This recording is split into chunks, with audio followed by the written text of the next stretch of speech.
dosen penguji uji kinerja PPG Daljak kategori 2 tahun 2022. Perkenalkan, nama saya Sahnim SPD dari SMA SNW Kopang, Kecamatan Kopang, Kabupaten Lombok Tengah, Provinsi Nusa Tenggara Barat, dan sekaligus sebagai mahasiswa PPG Daljak kategori 2 dari LPTK Universitas Negeri Semarang.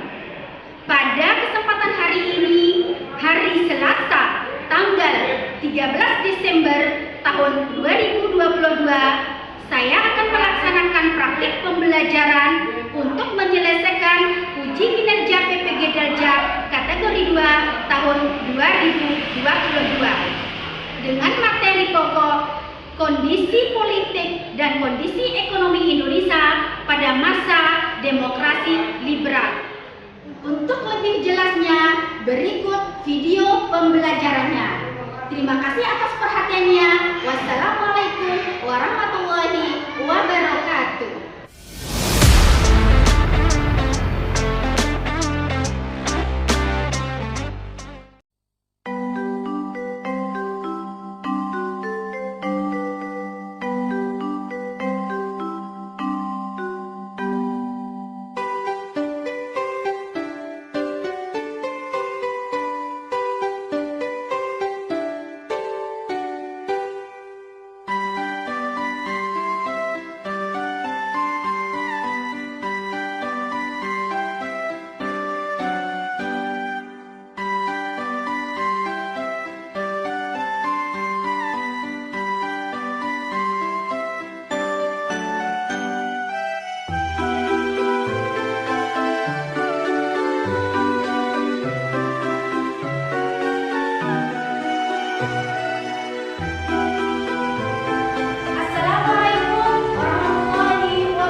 Sudah bersih semua ya. Alhamdulillah.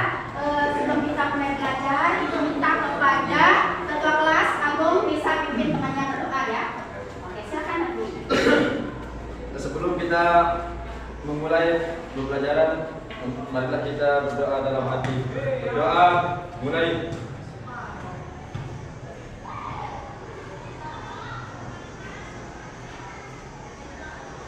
Selesai. Ya, terima kasih banyak Agung ya. Ya, baiklah anak-anak sekalian, untuk hari ini Ibu ABC dulu. Apakah semuanya hadir? Hadir. Hadir semuanya ya? Ya. Oke, alhamdulillah dari kalau semuanya hadir, nanti proses pembelajaran kita insya Allah berjalan dengan lancar. Oke, anak-anak sekalian, supaya kita seger-buger untuk belajar hari ini, maka sebelumnya itu Ibu akan mengajak kalian untuk ice breaking terlebih dahulu ya, biar pembelajaran kita bersemangat pada hari ini. Siap? Kira-kira siap? Siap.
kehidupan politik dan ekonomi Indonesia pada masa demokrasi liberal yang terjadi pada tahun 1950 sampai 1959.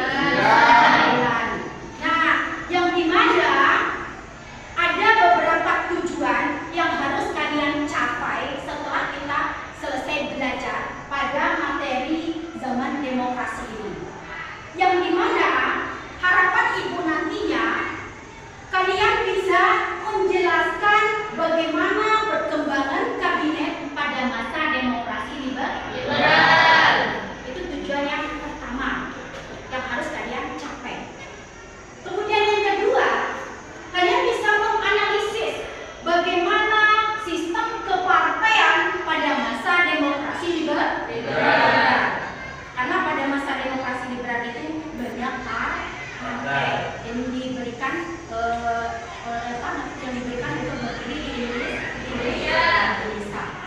Di antara kalian, adakah yang tahu apa itu demokrasi? Manda, Bu. Oke, silakan Manda. Untuk pemerintahan di mana semua warga negaranya memiliki hak yang sama untuk menentukan pilihannya. Oke, bagus. Sangat luar biasa jawaban Anda ya. Jadi, betul. Demokrasinya adalah suatu sistem pemerintahan di mana pemerintah memberikan hak kepada warga negara Indonesia untuk ikut terjun dalam bidang politik. Nah, itu pengertian daripada demokrasi. Kemudian, sini ada juga kata liberal. Nah, kalau liberal siapa yang tahu istilah liberal? Oke, Agung. Liberal adalah suatu ideologi atau paham kebebasan yang dimana baik kebebasan berpolitik, beragama maupun berbudaya. Oke, betul ya? Iya, terima kasih banyak ya. Oke, sekarang perhatikan terkait dengan penerapan sistem demokrasi yang pernah diterapkan di negara kita. Di sini Ibu akan tayangkan beberapa gambar daripada Presiden Republik Indonesia. Mulai dari presiden yang pertama. Ini siapa presiden kita yang pertama? Ya, betul. Ini adalah gambar Presiden Insinyur Soekarno. Kemudian yang kedua itu gambar siapa? Ya, Presiden Soeharto. Selanjutnya B.J. Habibie. Terus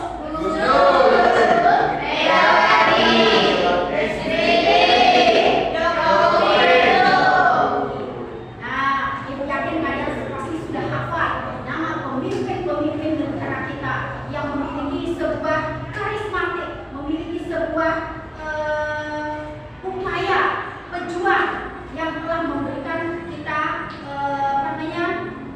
bimbingan, yang telah memimpin kita menjadi sebuah negara yang sangat makmur dan maju. Nah, dari ketujuh presiden kita, kira-kira pada masa zaman pemerintahan siapakah demokrasi liberal diterapkan?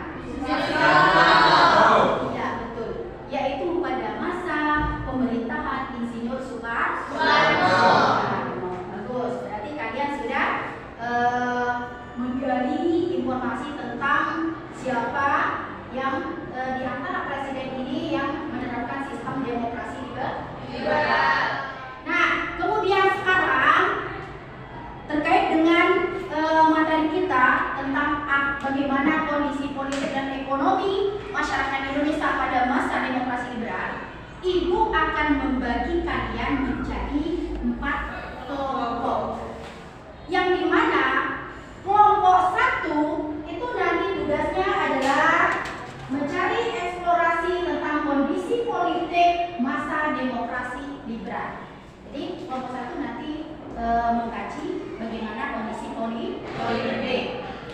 Kemudian kelompok 2 itu tentang kondisi ekonomi pada masa demokrasi liberal. Kelompok 3 tentang pemilu tahun 1955. Dan kelompok 4 tentang berakhirnya demokrasi liberal. Nah, sekarang ibu akan membagi kalian menjadi 4 kelompok. Tolong diperhatikan, kelompok 1 ada Yunisa, kemudian ada Susi, Arjuna, Muhammad Rizky, kemudian Irwan Hafizi. Kelompok 2 itu ada Agung ada ya. Kemudian ada Ahmad Fikriani, kemudian Novian Hazani, kemudian ada kelompoknya. Ya, sebelum mulai diskusi silakan buku papirnya bisa diambil sebagai bahan untuk mencari informasi terkait dengan materi kita. Silakan. Siapa yang bisa menulis dan membaca karena siapa? Berdua Agung ya? Paham Agung? Kelompok 3. Dari siapa?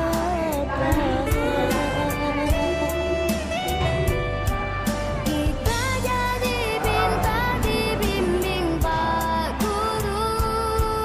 Kita jadi pandai dibimbing Bu Guru. Guru berberita penerang dalam gulita, jasamu tiada tara. Guru berberita penerang dalam gulita, jasamu tiada tara.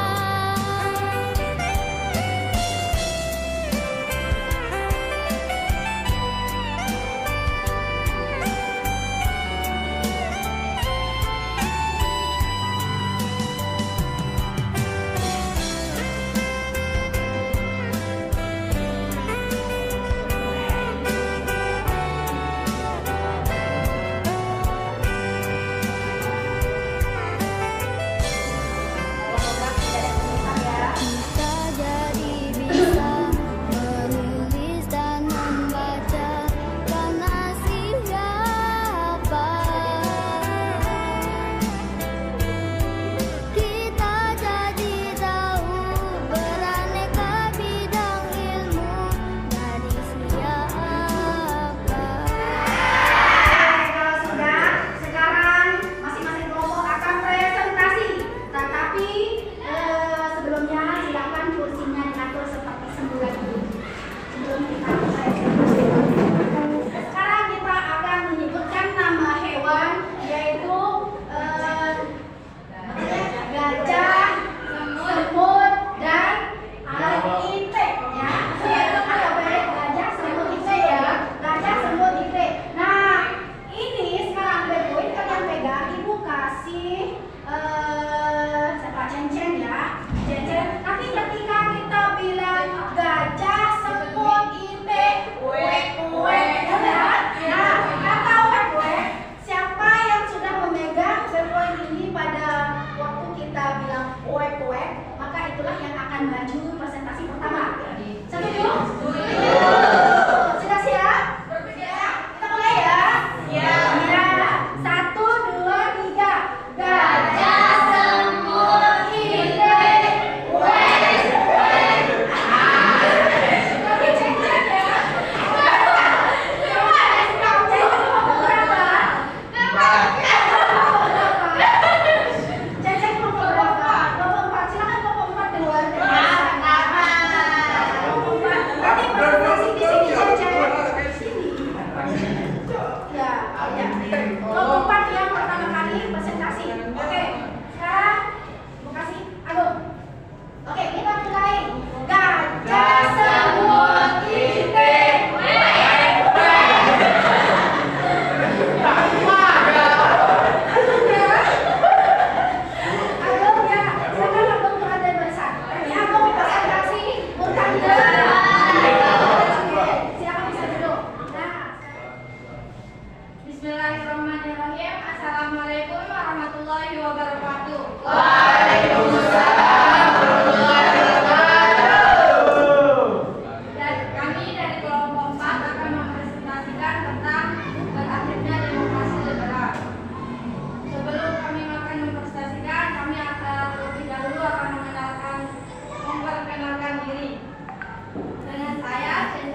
akan terjadi krisis kabinet. Presiden hanya menunjuk seseorang, umumnya dua partai, untuk membentuk kabinet. Setelah kabinet terbentuk, maka kabinet dilantik oleh presiden. Demokrasi liberal kerap disebut sebagai demokrasi parlementer. Ini karena kabinet bertanggung jawab pada parlemen, sehingga jatuh bangun kabinet tergantung dari parlemen. Akibatnya kabinet sering berganti. Usia kabinet yang pendek menyebabkan program tidak bisa berjalan. Kondisi politik ekonomi sosial dan keamanan tidak stabil. Pemberontakan terjadi di berbagai daerah, keadaan ekonomi memburuk. Demokrasi berakhir pada 1959 ketika Presiden Soekarno membubarkan Dewan Konstitusi lewat dekret Presiden Muhammad Juli 1959. Dewan Konstitusi dibubarkan karena saling suat antar golongan dalam menetapkan dasar negara juga diselesaikan. Adapun isi dari dekret tersebut adalah: 1. Pembubaran Badan Konstitusi hasil pemilu 1955, penggantian menjadi Seminara 1990 ke UUD 1995, di berikutnya PMLS dan DPMAS. Sekian presentasi dari kelompok 4. Mungkin ada yang mau bertanya? Ya, silakan. Ada pertanyaan untuk kelompok 4? Oke, silakan. Kamu bisa berdiri. Oke. Apa yang menyebabkan jatuh bangunnya sistem kabinet pada masa demokrasi liberal? Ya. Apa yang menyebabkan jatuh bangunnya sistem kabinet pada masa demokrasi liberal? Yang ditandai dengan terjadinya persaingan antar partai politik yang berusaha saling menjatuhkan. Oke, bagus. Bagus jawabannya ya. Pertama-tama, perkenalkan nama saya Abdul Setiawan. Saya Rohim. Saya Muhammad Azam Maulana. Saya Mayati. Jadi kondisi ekonomi masa demokrasi liberal yaitu kehidupan ekonomi Indonesia tahun 1959 belum berhasil dengan baik dan tantangan yang menghadangnya cukup berat. Upaya pemerintah untuk memperbaiki kondisi ekonomi yaitu 1. Gunting Safruddin. Kebijakan ini adalah pemotongan nilai uang atau sanerin. Caranya memotong semua uang yang bernilai 2,50 rupiah atas hingga ke atas hingga nilainya tinggal setengahnya. Kebijakan ini dilakukan oleh Menteri Keuangan yaitu Safruddin Prawiranegara pada masa pemerintahan RIS. Tindakan ini dilakukan pada tanggal 20 Maret 1950 berdasarkan SK Menteri Nomor 1 PU tanggal 19 Maret 1950. Tujuannya untuk menanggulangi defisit anggaran sebesar 5,1 miliar rupiah. Sistem ekonomi gerakan Benteng merupakan usaha pemerintah Republik Indonesia untuk mengubah struktur ekonomi yang berat yang dilakukan pada masa Kabinet Natsir yang direncanakan oleh Sumitro Joyo Hadikusumo. Program ini bertujuan untuk mengubah struktur ekonomi kolonial menjadi struktur ekonomi nasional. Ekonomi Alibaba. Sistem ekonomi Alibaba dikuasai oleh Isaac Dr. Hadi Sujo atau Menteri Perekonomian Kabinet Ali 1.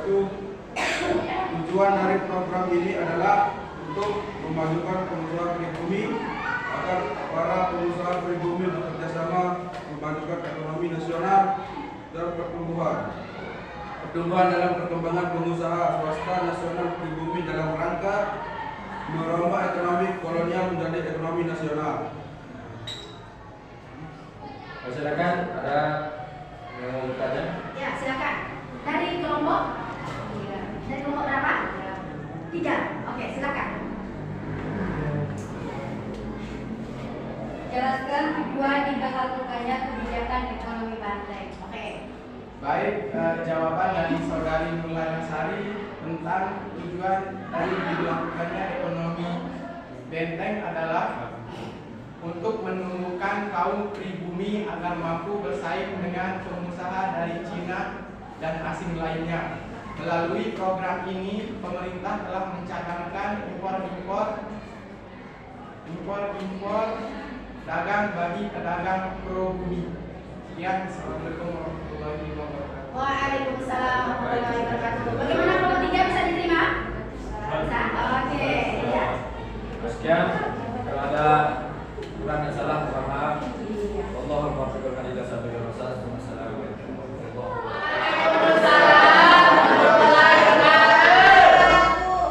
Perkenalkan, kami dari kelompok 1 akan mempresentasikan materi yang berjudul Kondisi Politik Indonesia pada Masa Demokrasi Liberal 1950 sampai 1959 yang akan dibawakan oleh saya, Ibu Sumedasari dan saya Cecilia Lestari. Baiklah teman-teman, demokrasi liberal adalah bentuk sistem politik dan pemerintahan yang bertumpu pada asas-asas liberalisme yang ada dan berkembang di Eropa dan Amerika Serikat. Demokrasi liberal pertama kali muncul pada abad pertengahan dari teori kontak sosial. Penerapan sistem demokrasi liberal pada setiap negara akan berbeda-beda. Negara Indonesia menerapkan demokrasi liberal, yakni pada masa pemerintahan Presiden Soekarno tahun 1950 sampai 1959. Kondisi politik negara kita pada masa demokrasi liberal ini ditandai dengan adanya kebebasan membentuk partai politik, yang diantaranya ada PNI, PKI, Persuni, dan lain sebagainya. Selain itu juga bentuk sistem pemerintahan di Indonesia ditandai dengan adanya sistem pemisahan kekuasaan, yakni kepala negara dan kepala pemerintahan. Kepala negara adalah presiden, sedangkan kepala pemerintahan adalah para kabinet. Adapun kabinet-kabinet yang telah menjabat pada masa demokrasi liberal antara lain Kabinet Nasir, Kabinet Sudirman, Kabinet Tunggu, Kabinet Ali Sastro Widodo, Kabinet Burhanuddin Harahap, Kabinet Ali Sastro Widodo II, dan Kabinet Belanda atau Kabinet. Pergantian kabinet yang silih berganti tersebut disebabkan karena terjadinya persaingan antar peserta, sehingga belum lama menjabat dan menjalankan program terjadi pergantian kabinet. Hal inilah yang menjadi salah satu faktor Presiden Soekarno menggantikannya dengan sistem demokrasi baru, yaitu demokrasi terpimpin. Baiklah teman-teman, apakah ada yang mau ditanyakan? Ya, silakan. Oke, dari kelompok 4 silakan. Apakah masih ada hubungan antara demokrasi Pancasila yang sekarang dengan demokrasi liberal? Terima kasih Alia, saya akan menjawabnya. Ya, ada. Meski sekarang negara kita telah menerapkan demokrasi Pancasila, namun sangat menjunjung tinggi untuk kebebasan individu. Contohnya, pada periode zaman sekarang ini, rakyat Indonesia masih diberi kebebasan untuk memilih pada lembaga legislatif, untuk badan legislatif dan eksekutif. Hanya itu jawaban saya, Alia Arsyada. Terima kasih. Apa ada yang mau ditanyakan lagi? Ada? Cukup ya? Oke, terima kasih kelompok 1. Sekian presentasi dari kelompok 1. Assalamualaikum warahmatullahi wabarakatuh.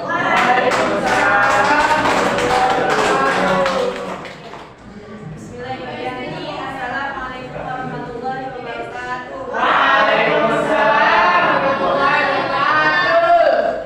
Kami dari kelompok 3 akan mempresentasikan hasil kerjasama kami yang akan dipersilakan oleh saya Nenek Alia, saya Ramiana, saya Nurlana Lasari, yang akan mempresentasikan tentang pemilu 1955. Pemilihan umum pemilu 1955 merupakan pemilu yang pertama dalam sejarah bangsa Indonesia yang digelar secara nasional. Waktu itu Republik Indonesia berusia 10 tahun. Sejatinya pemilu ini bertujuan untuk memilih wakil-wakil rakyat yang akan duduk dalam parlemen dan dewan konstituante. Pemilu ini berlangsung pada masa kabinet Burhanuddin Harahap. Pemilu 1955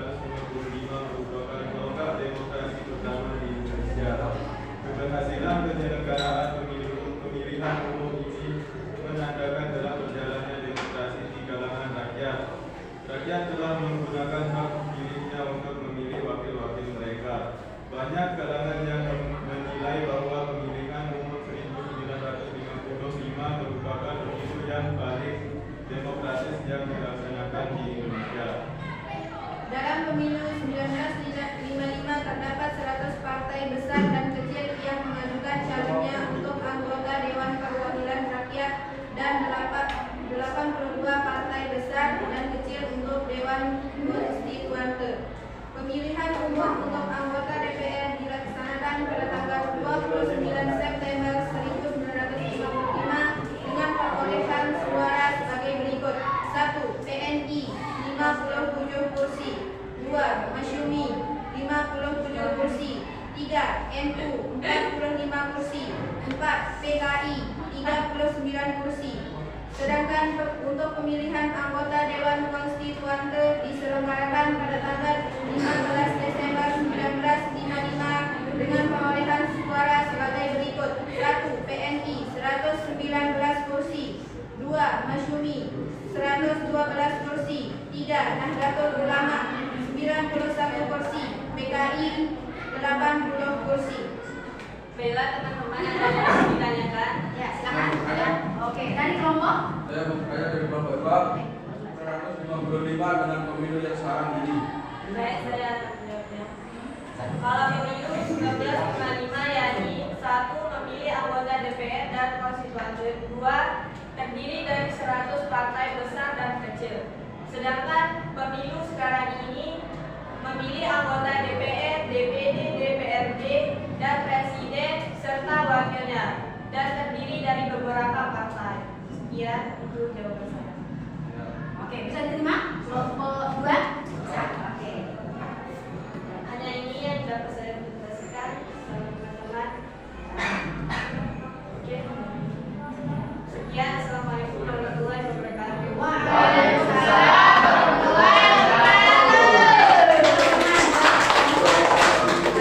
Penilaian secara langsung dalam bentuk evaluasi, yaitu pilihan ganda. Silakan dijawab secara individu untuk mengukur kemampuan kalian pada proses pembelajaran kita hari ini.